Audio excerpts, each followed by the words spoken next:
Globally, we've seen a reduction in nuclear arsenals in recent decades, but we still haven't seen complete nuclear disarmament. Well, why not? Here to discuss that is Ward Wilson. He is the author of 5 Myths About Nuclear Weapons. He's also senior fellow at BASIC, that is the British American Security Information Council, and director of the Rethinking Nuclear Weapons Project. Hello again, welcome back. Thank you. Okay, so today we're going to focus our conversation on talking about whether or not nuclear weapons can or should be abolished. But I first want to start with you, Ward, talking about, of all the world's challenges, where does nuclear disarmament fit in? Where do you rank that? Well, I was having a conversation with a friend of mine about global warming, and he said, well, you know, in the long run, global warming is a far more serious problem. And I said, yeah, if we reach the long run.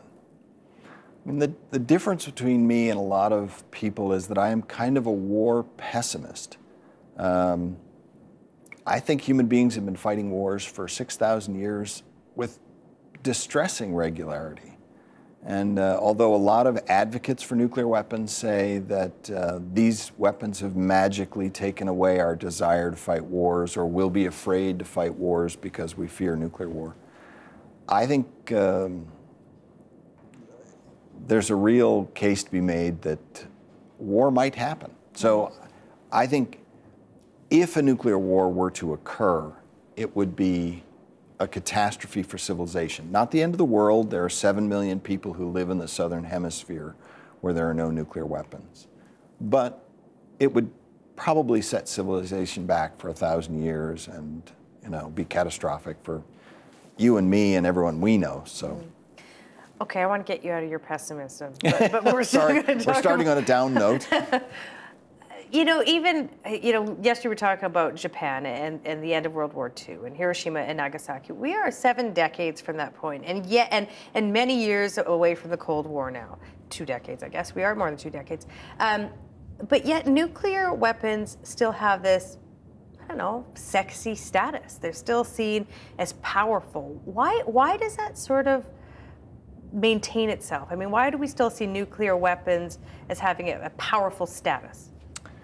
Well, all right, let me do this. I was going to do this at the end, but let me do this at the beginning. He's pulling things out of Here his we go. pocket. He's giving me money. Yep.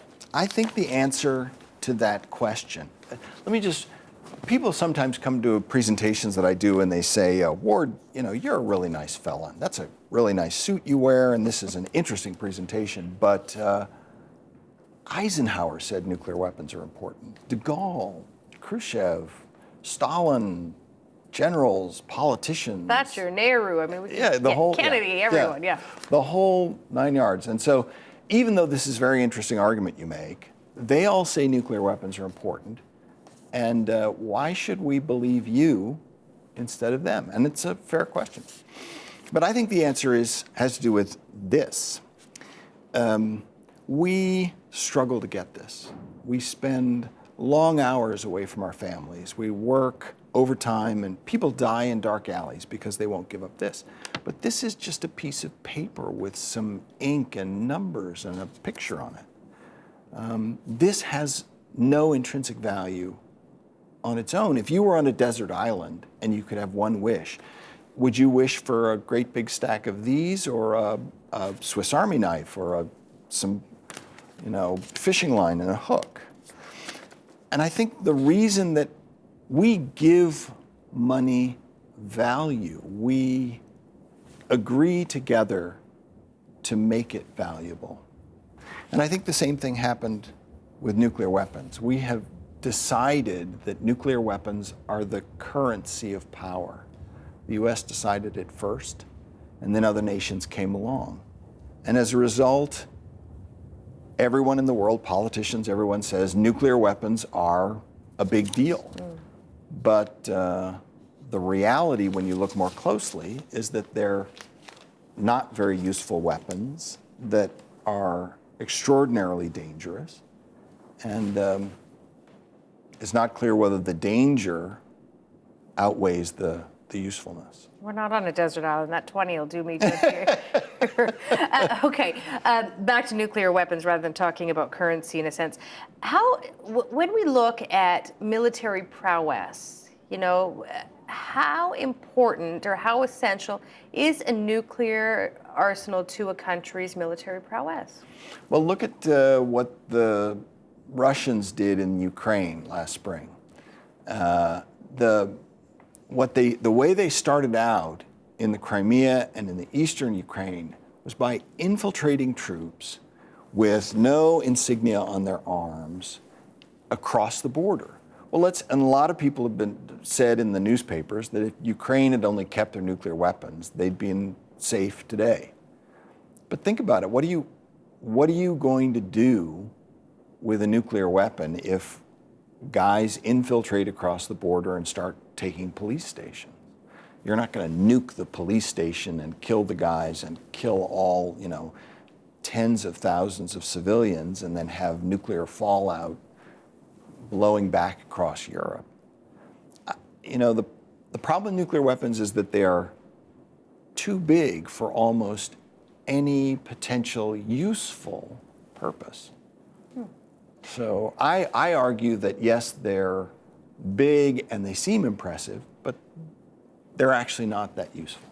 Okay, but if we look at a country like your country, the United States, hypothetically, because we're still in the hypothetical situation, Right. if the U.S. was to completely abolish every last bit of its nuclear arsenal, what kind of military power would it be? Would it still be the same military power with them or without them? The U.S., well, the problem is that the problem with talking about getting rid of nuclear weapons is that if everyone got rid of their nuclear weapons, it would enhance the U.S. The U.S. has this enormous advantage in conventional weapons right now. And without nuclear weapons, everyone says that that advantage would be even more important than it is today. So from a U.S. perspective, it's a perfect time to get rid of nuclear weapons because we're ahead in the race for conventional weapons. From everybody else's perspective, or at least the countries that don't trust us or like us, they have doubts. Okay, but without nuclear weapons, because the thing about nuclear weapons is not that we use them, it's that we threaten people that or scare countries that we have them and we could use them, right? Right. So if you get rid of them, how do you coerce a rogue state from pursuing an aggressive policy? Well, just the way you do now, except you're using different means. I mean, and in some ways, threatening someone with drone strikes that will blow up his palace and not the surrounding city is far more effective and persuasive than saying, if you don't do what we say, we'll kill millions of innocent civilians and you too. I mean, precision, the reason that precision weapons have flourished in the U.S. arsenal, we use them more and more in more conflicts around the world, is because they just kill the enemy combatants. They don't kill as many civilians as a nuclear weapon would. And so it's a much more credible threat to threaten that you're going to just kill the enemy, the enemy's soldiers, than to say we're going to kill 1 million people in Pyongyang. And Yeah, no war's been won by killing just civilians, has it? I did a bunch of research on wars, and I can't find back through history any war that was won exclusively by killing civilians. It's like stepping on the tail of the snake instead of the wars are won by attacking the military, the enemy's military. So I want to stay focused for a minute on this idea of deterrence, right? For 40 years, the U.S. and the former Soviet Union never actually go to war with each other because of the threat of nuclear annihilation. Do you buy that narrative, first of all? If there was only one thing that could cause peace, and that was nuclear deterrence, then it would clearly be true. But if there are two possible things, like nuclear deterrence might keep the peace and close economic ties might keep the peace, well then if there's been peace, you don't know which one it was. And in this case, I think there are multiple things that can keep the peace. NATO, alliances, greater cultural exchange through air travel and television. I mean, there are all kinds of factors that might affect whether or not you get. I mean, for the first 20 or 30 years, just exhaustion. I mean, the Soviet Union lost 27 million people, 17% of its population. I mean, of course they didn't want to fight a war for the next 20 years. So, To war fatigue. yeah, among other things. Okay, war fatigue, I'll give you that for 20 Okay. years. You said 2 decades, right? They don't, so that counts. What accounts for the other 50 years, though, if not nuclear deterrence of peace in Europe? Well, if you look at the period from the end of the Napoleonic Wars until the beginning of World War I, essentially there's a great deal of peace in Europe. The wars are quite short. There's a little war in 1870 between the Franco-Prussian War. There's a 7-week war between Germany and Austria. And the Europeans start to think that peace is going to be forever. There hasn't been a major war in 100 years, and so they start saying to each other, peace is permanent. And technology makes it so. Railroads and telegraphs bring us all so close together that we could never fight another major war. Well, that turned out not to be so. I think sometimes there are just periods of peace. I mean, there have been no wars between Latin American countries for 72 years, but that doesn't have anything to do with nuclear weapons. So We are 100 years out this summer from the First World War, and arguably the Kaiser and other European leaders may have had been a lot more careful with diplomacy if nuclear weapons had been around. I mean, when we're talking about international relations, do nuclear weapons, the availability of them, play a role in providing a sort of stability? I think there's no question that nuclear deterrence works some of the time. Ordinary deterrence, when you're trying to deter criminals, works some of the time. You don't deter all murders by the death penalty, but you deter some. Nuclear deterrence, clearly, in some of the Cold War crises, there are leaders who say, yes, I was restrained by the fear of nuclear war. Problem is that you don't want to keep using deterrence unless it's going to be perfect, because even one failure can lead to a catastrophic nuclear war that could kill 300 million people in the first month. So the problem with, people always do this thing where they say, well, if we get rid of nuclear weapons, then we risk having World War II. So shouldn't we keep nuclear weapons? But that's not exactly the two possibilities. The possibility is we'll keep relying on nuclear deterrence and we'll have World War III. And I mean, which would be 70 million people are killed in World War II. It's a terrible thing. We wouldn't want to have another world war like that. But when you have nuclear weapons, you risk 300 million being killed. So, which is a worse? And when we look at the world and we look at smaller conflicts, I mean, to what extent do nuclear weapons, do they play a role in keeping small conflicts at bay from escalating? I think of nuclear weapons as being a little bit like a pressure cooker. And for a while, it keeps the pressure down. You don't have as many wars, and you don't get as much dangerous conflict. Problem is, if the top ever blows off, it's going to be a problem, and you can't necessarily predict when you're going to build up so much pressure that the top explodes. Okay, I want to talk about another myth that you talk about Okay. in your book, and it is this: the world destroys its nuclear arsenal. No more. Can't put that old genie back in the bottle. How can you make nuclear technology irrelevant? People have been using this argument to win support for nuclear weapons for 50 years, and it seems intuitively obvious, but in fact, when you stop and think about it, it makes no sense whatsoever.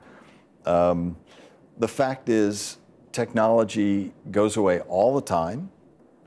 If you don't believe me, just try to get technical support for anything that's more than 5 years old. But it doesn't go away by being disinvented. That's canard.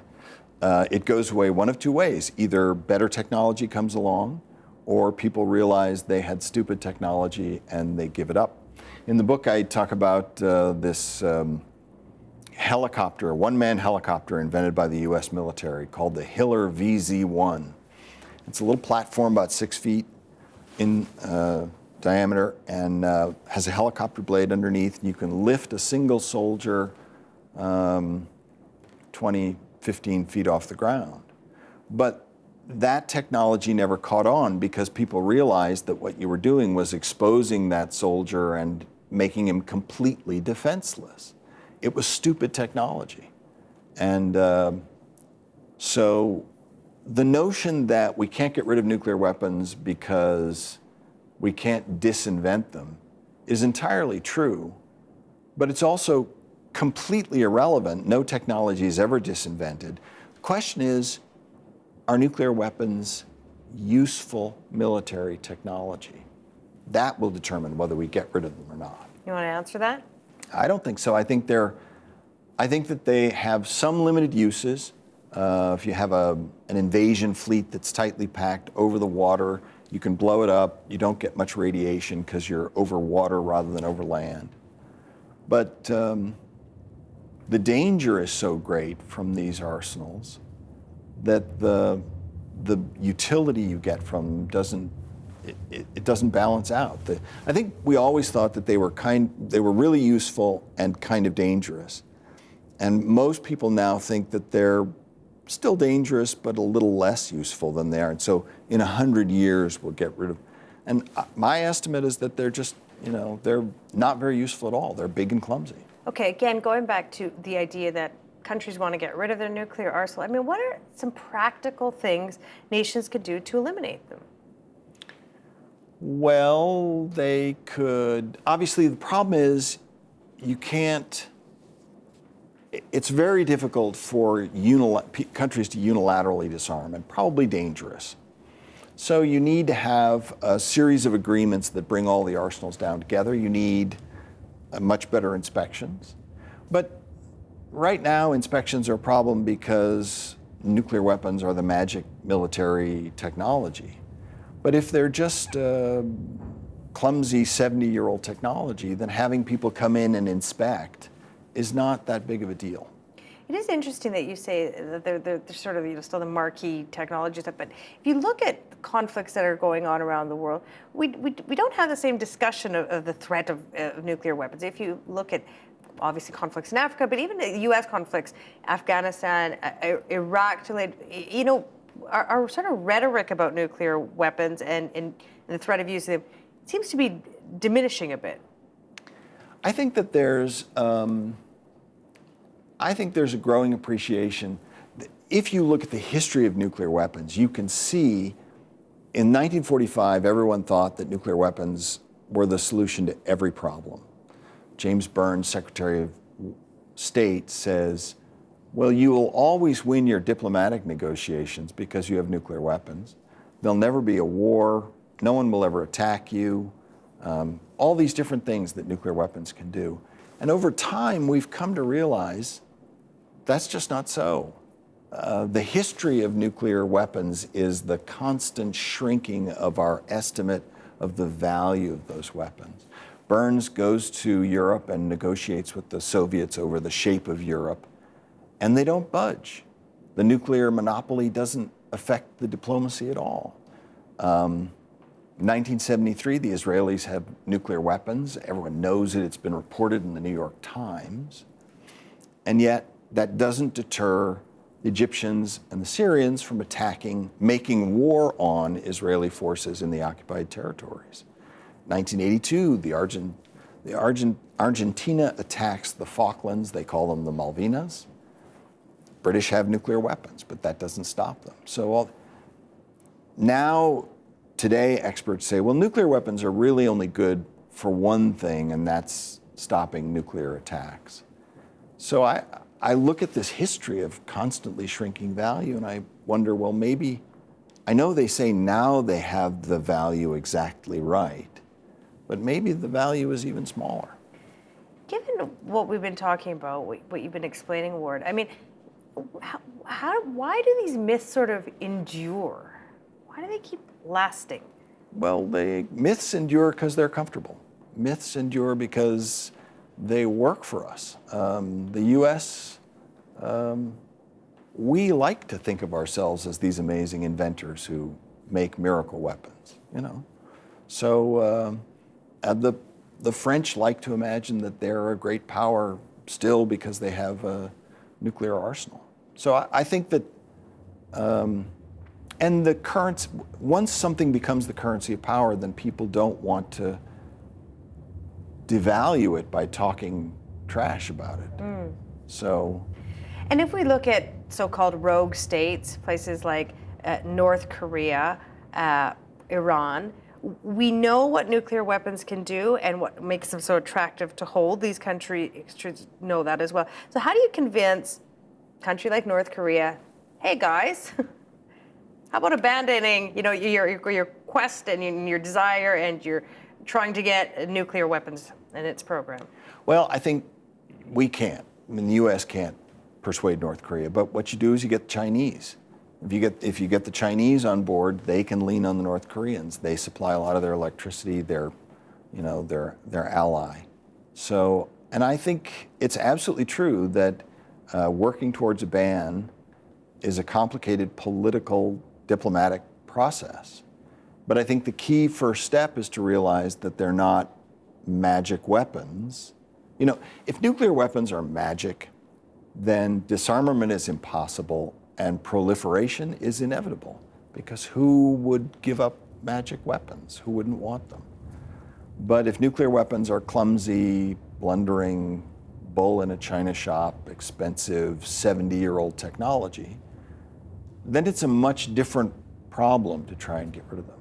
And if, we talked a little bit about the status of nuclear weapons, still seen, whether it's true or not, their status is still pretty high up there. So how do you convince a country like Iran not to pursue them if indeed that is what they're doing?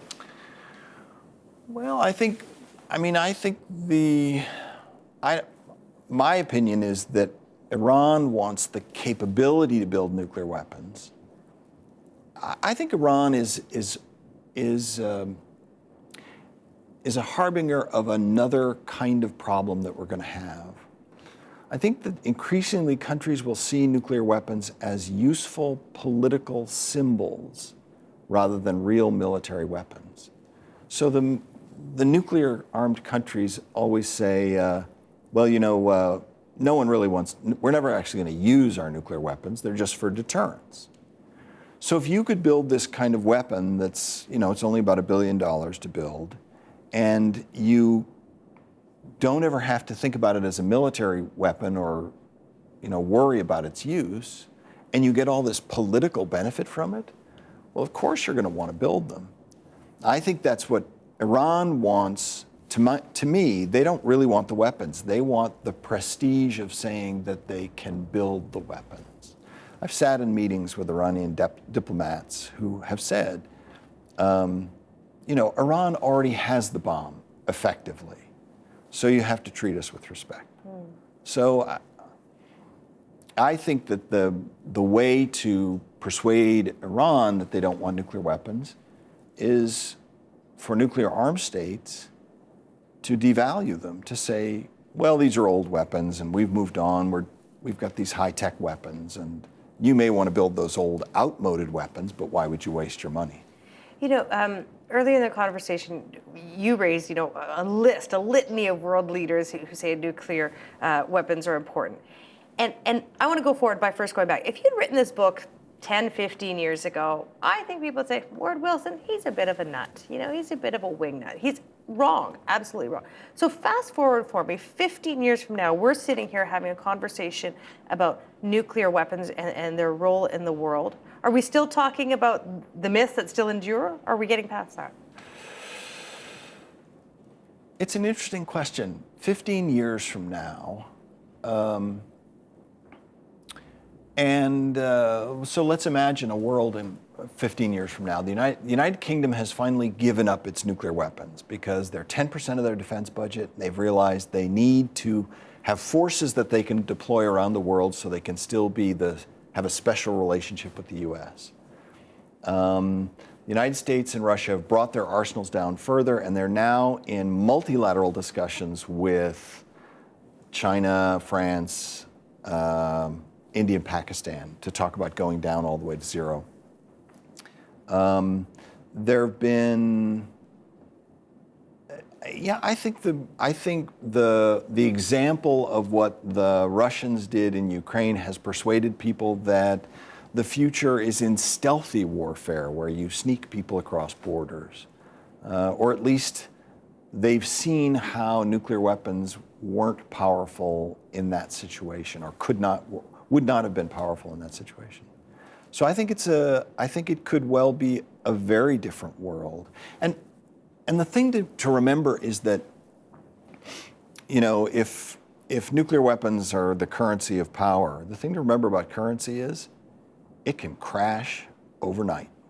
The real estate crisis in American finance circles and the associated depression or recession happened in a month. And so people can change their minds very quickly when some event triggers change. I like that you brought it back to currency, because I haven't forgotten. You still got that 20, my 20, burning a hole in your pocket. I will get that from you later. Thank you for coming in both nights for a wonderful discussion. Appreciate it. Thank you so much. Support Ontario's public television. Donate at tvo.org.